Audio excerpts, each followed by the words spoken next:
how do we shape our culture? How do we shape our culture? You might think, well, what is our culture? We've just spent the last 2 years at home in our pajamas doing church and having popcorn. No, I'm just kidding. But what is our culture today? You know, we are hit every day with culture.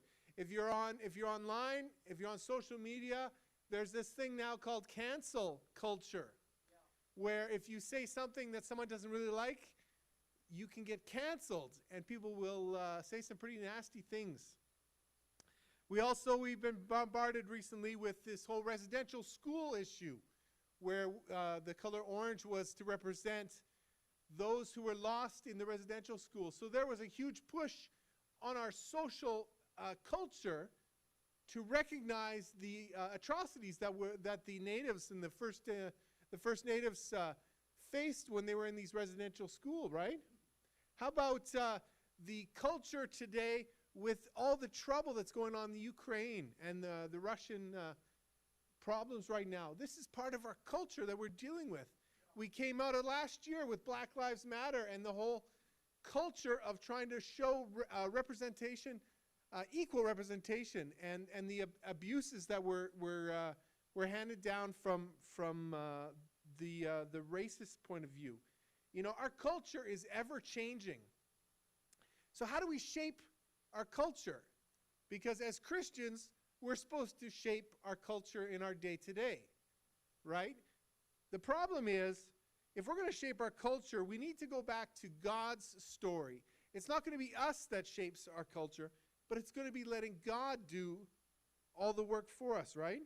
So in the beginning, and I want to go way back to the beginning. In the beginning, if you remember the story, God was in the universe, and it says that everything was chaos. Everything was water and chaos. And God spoke into existence the world as we know it. So he took something from chaos and created something incredible. And the word that the Bible describes it is shalom. I think you've probably heard that, and I got the dictionary to give me a definition on shalom, but shalom is a word, it's a Hebrew word meaning peace, harmony, wholeness, completeness, prosperity, welfare, tranquility, and can be used idiomatically to mean hello and goodbye. But it's a word that describes something that's pretty amazing. So God created in the beginning something from chaos to something that was peaceful and harmonious and tranquil and was amazing. That's what God created it. And the problem was Satan didn't like that. Satan didn't like this whole idea of shalom. So he came in, if you remember the story with Adam and Eve called the fall of man, he came in and he deceived Eve into breaking the God's command, and she ate the fruit and gave it to Adam, and they went off and they broke the commands of God. And so all this shalom or this peace or this harmony that God created was corrupted by the devil. So what's God going to do when all that amazing stuff that he created is corrupted? He could have easily just said, okay, I'm just going to wipe it out. We're going to start at zero again, and I'm going to try it anew. But what he did something different. He decides that he's going to restore shalom back to the chaos, because that's where it started, right? He took chaos and created shalom or peace or harmony. So now he decides, I'm going to restore it. And the amazing thing is he asks us, human beings, to be his partner in restoring shalom. He says, yeah, I know you were involved in breaking shalom, but now I want you to help me restore shalom.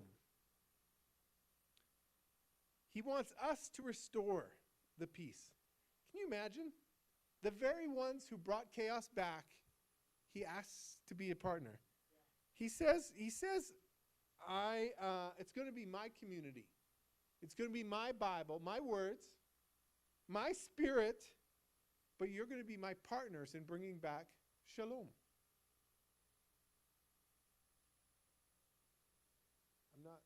switching the...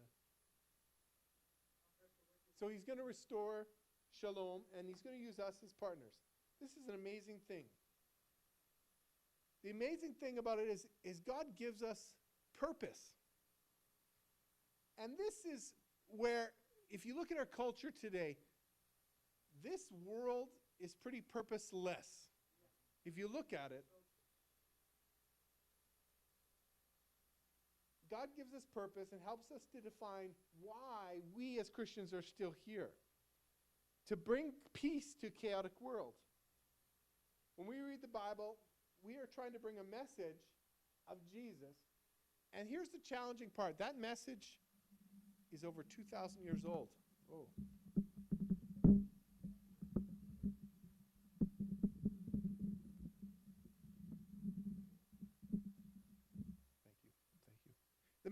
The message of the gospel is 2,000 years old. So how do we bring a message to shape our culture in 2022 with a message that's 2,000 years old? Sometimes it becomes a little more difficult, doesn't it? That message is old. How do we apply some of the stories or the historical stories that we find in the Bible? How do we apply that today? And I'm going to look at one story this morning that at first glance, it doesn't look like it applies to us. We find the story in Acts chapter 16. The story is Paul and Silas's first missionary journey. You might think to yourself, well, how does that apply to me? I live in Edmonton, Alberta, Canada. I work a full-time job. I'm a Christian, yeah. How does Paul and Silas going on a missionary journey to Philippi apply to my life today? So that's what we have to do, is we have to look at these stories and say, well, how does that apply to my life? How is that story of 2,000 years ago going to shape culture today with cancel culture, with all the garbage that's going on? And the amazing thing is I was sharing this with Lisa. Lisa said to me, she says, the stories in the Bible, they're not just stories, they're true. They're true events that actually happened. And the culture that we face today is the same culture they faced 2,000 years ago. Yes, we are more advanced. Yes, we have our iPhones. Yes, we have our Google. We have our Amazon, which is fantastic, by the way. I love Amazon. We have all the technology, but our culture, we as human beings, we're still the same. We still struggle with fear. We still struggle with doubt, bitterness, attitudes, hatred. All the same stuff they struggled with 2,000 years ago, we struggle with today. So how do we shape our culture? How do we take a story like Paul and Silas on a missionary journey and apply it to our lives here, 2022, Edmonton, Alberta? So that's what I'm going to try and do this morning. We're going to try and apply an old story into our life today. So Paul and Silas, they go on this missionary journey. And if you guys probably know the story. Paul and Silas, they're out there and they're preaching. And after a little bit of time, they convert a few people. I think it's Lydia, the one who was the dealer in fine purple linens. She becomes a Christian, and a few other people become Christians. And so they get this little community of believers there. And then we start to see some problems. Paul, the story goes, as the history story goes, ends up in front of a tribunal, a court system there. And so what happens is this little girl, we don't know how old she is. She's about 6 or 8 years old, probably, I'm thinking, 6 or 8 years old. It doesn't say how old she is exactly. This little girl, it says, the Bible teaches, was possessed by a demon. And she was a slave girl. She had this demon inside her where she had the ability to predict the future. So you can imagine she had the ability to predict the future, and her slave owners exploited this ability that she had. And they started making a lot of money. So you can imagine a slave girl was earning these slave owners a lot of money. And so she started following Paul around. Not following Paul around as a Christian. She started following Paul around and predicting a future and said, you need to listen to what these guys are saying. These guys are preaching about the Most High God.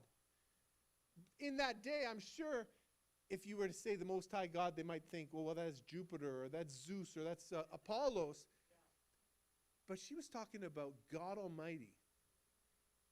And the Bible teaches that Paul gets a little bit perturbed. Well, the term used in the NIV is Paul gets annoyed. But I want to read the King James Version because I think it gives a more accurate picture of Paul's response. We'll get to that one right now. It gives a more accurate picture. I just got to find my spot. Acts chapter 16, verse 18.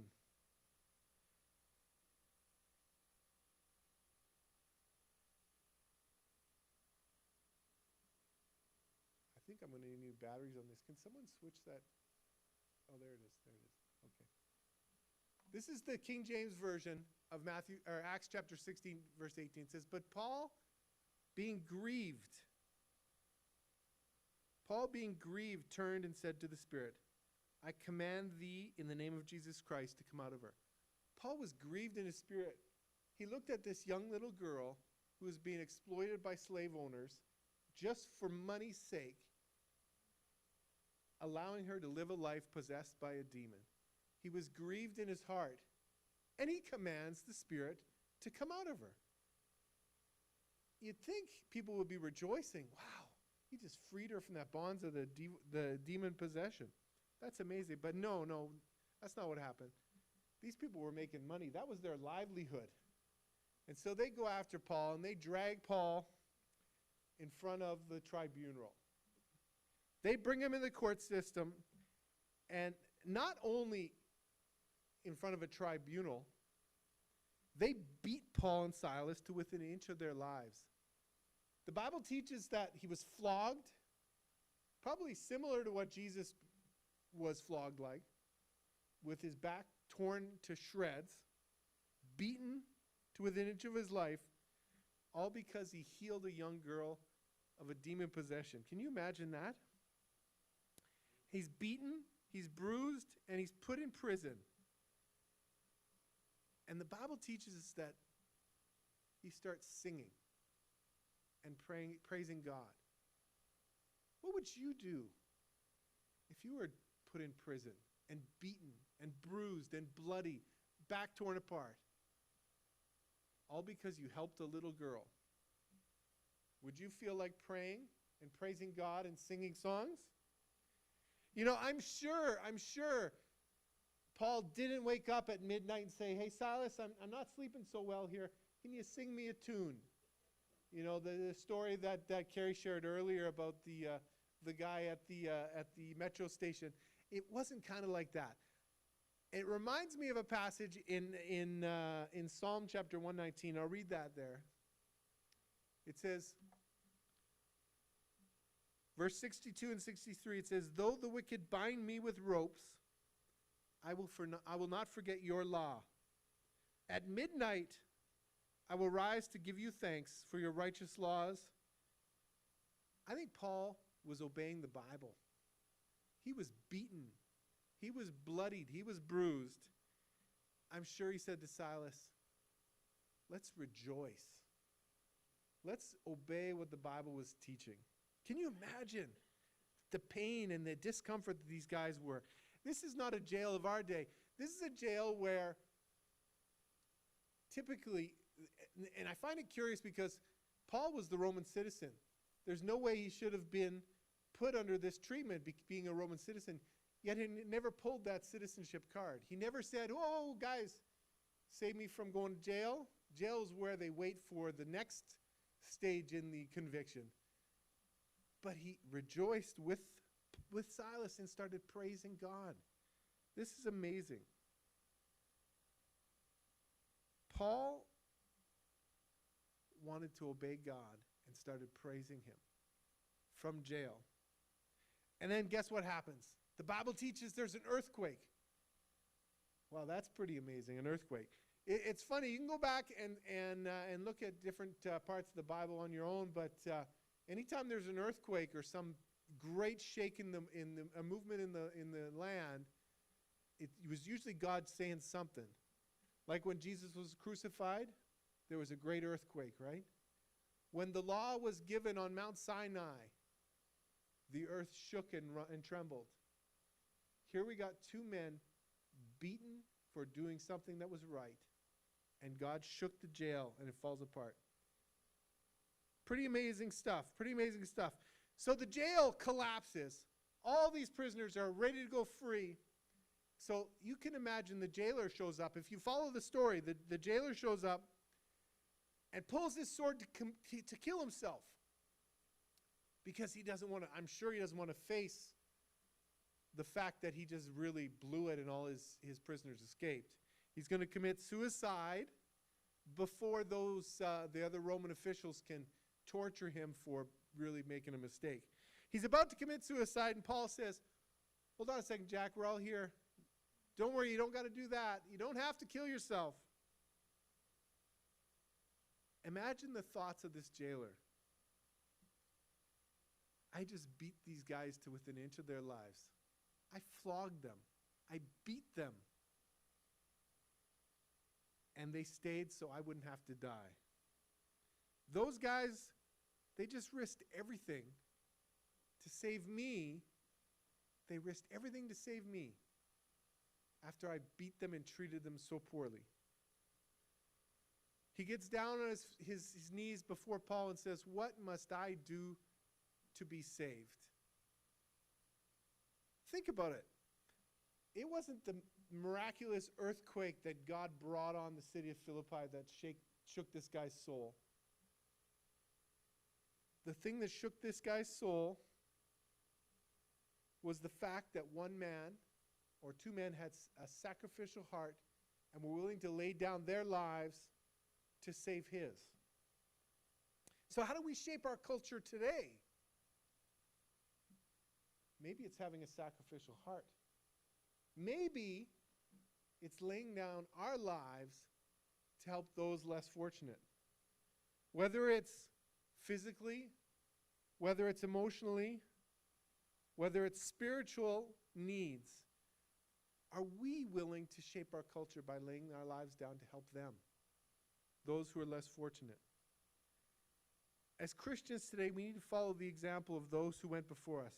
It is pretty easy, guys. It is pretty easy to tell the gospel story. I'm not saying it's the most easiest thing on the planet, but it's another thing to live out the gospel story in our lives today. We can talk about peace. We can talk about building kingdom or empire. We can talk all day long about shalom. But Paul didn't tell the jailer about shalom until after he showed the jailer what shalom really was. He lived it out just like every other story in the Bible. Living out God's peace, living out God's shalom. That shaped the culture of their day, and that's what will shape the culture of our day today. Now listen to this.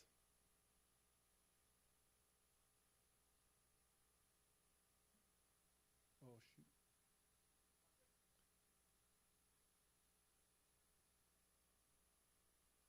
Okay, I've got a big problem with this pointer here.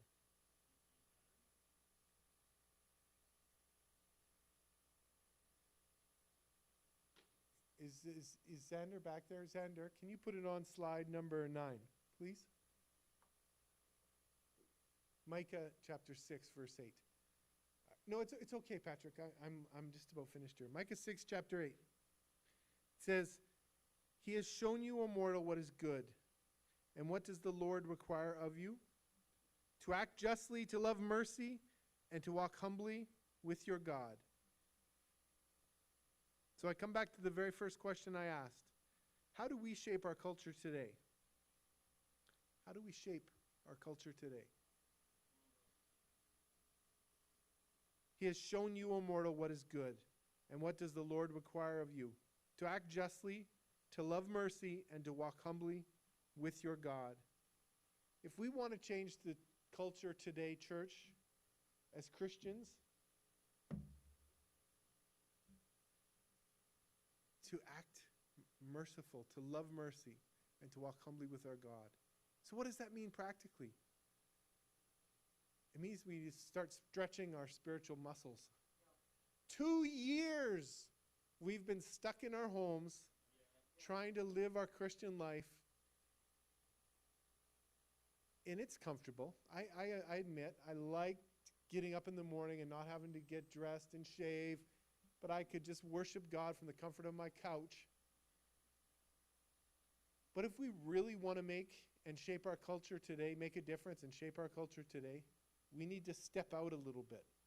We need to step out of our comfort zone and start reaching out to those who need us.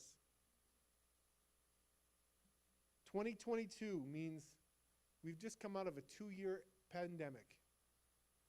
2 years people have stuck in their homes. For 2 years people are struggling with loneliness. I don't know what the suicide rates are right now, but people need friends. We can all give our hearts, our time, our energy. It's not about just telling the gospel story. It's living out the gospel story in our lives. Sacrificing the time, sacrificing the energy, taking that brother, taking that sister for a coffee, spending time with your neighbor, spending time with your coworker. People are struggling. People have cabin fever. People need friends now more than ever. We are on a precipice of something great. This world seems like it's going crazy with all the stuff that's going on in the Ukraine and in Eastern Europe. It seems like it's going crazy. We have an opportunity to shine brighter than ever before. We can shape the culture of this day if we live out Jesus in our lives. To walk humbly with our God and to love mercy and act justly. We have an opportunity right now. We're going to watch a video here from the Churches of Christ to talk. It's going to talk about a little bit about what's going on in the Ukraine right now. But we have an opportunity, you guys. Lisa and I had a board meeting for Hope Worldwide France this morning. And the first wave of refugees are now starting to reach France. And the disciples, the Christians in the church right now, are being asked to open up their homes, to accept refugees. How long till it starts hitting Canada? Are we willing to step out of the comfort zone that we've been in for the last 2 years, to open up our lives, to open up our hearts, to shape the culture, to make a difference, and to meet the needs of those less fortunate? So as we watch this video, let's really focus on what can I do to make a difference in this world? Who can I be that's going to make a difference in this world? I think that's all I got for you. How do we shape culture today? Let's live a life that sacrifices just like Jesus sacrificed for us. Amen.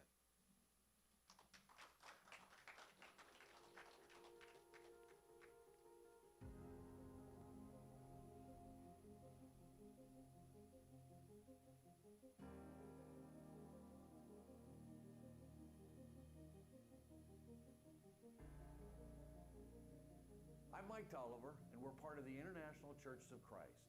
I know we've all been praying for Eastern Europe in these past few weeks.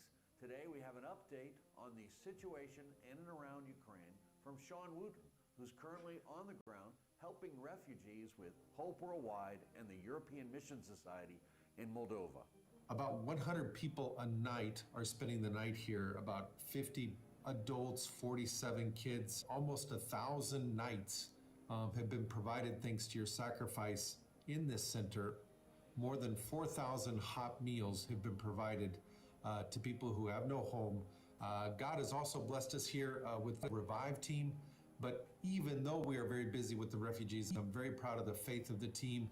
They're going out, they're sharing their faith. They're taking some of their Ukrainian refugee friends with them, our brothers and sisters. We've had 3 people become Christians just in the last 2 weeks.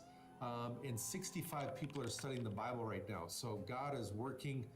We have this chat group where we're posting opportunities for people to come and live in each other's homes. There were even situations where people drove from Germany to the border, like 16-hour drives to pick somebody up to then drive them back home. We track everybody from the church, everyone who's a member of our fellowship. We track them as they move across the Ukraine towards the border. Right now, Warsaw and Chisinau are kind of like the two transit stations. Most people are coming into these two cities, then they go out to the other cities. Very thankful for all the church leaders in the Ukraine. They're there coordinating and communicating and encouraging the disciples daily. We're providing food and medicine and transportation. Praise God, the banking system still works, so that it's possible to send transfers of like gift cards and QR codes and amounts of money so that people can go to the grocery stores and pick up groceries. Small groups and Bible talks are picking up groceries. They're cooking at home, then carrying the hot food down to the bomb shelters and feeding all the people living in the bomb shelters, even though these bomb shelters are not built for people to live in, but to try and make it as livable as possible. I also just wanted to thank European Mission Society and Hope Worldwide. These are the two charities that we're working with here on the ground. So thank you, European Mission Society. They're providing support for our church leaders. Obviously, contribution has stopped being collected, so we need to continue to support our ministers so that they can continue to take care of those disciples. Hope Worldwide is already here on the ground with me right now. We have major, serious partners who trust Hope Worldwide to get these goods distributed in the Ukraine as well. Also, a big thanks to Kidogo. Thank you, Mike Tolliver, Justin Renton, Roger Lamb, all those who have been amazing communicators. And lastly, I wanted to thank everybody for coming on to the prayer times. This world needs a bright light. And there's no light like the light of Jesus, the light of his church, of his kingdom. So thank you for shining and shining so brightly at this hour. God is always at work, taking care of his children both physically and spiritually. Thank you so much, Sean, for all you're doing and for taking the time to file that report with us. A teen in the Kiev church was recently baptized. Despite all that is going on in Kiev, sometimes the light shines brightest in the darkness. Please continue to pray for our brothers and sisters in Eastern Europe. And remember that you can donate. The links are on the screen, either with Hope Worldwide or the European Mission Society, who are both hard at work to bring aid to the disciples who so desperately need it at this time. God bless. Be sure to check back with us at the Disciples Today website or the Kidogo YouTube channel for more updates.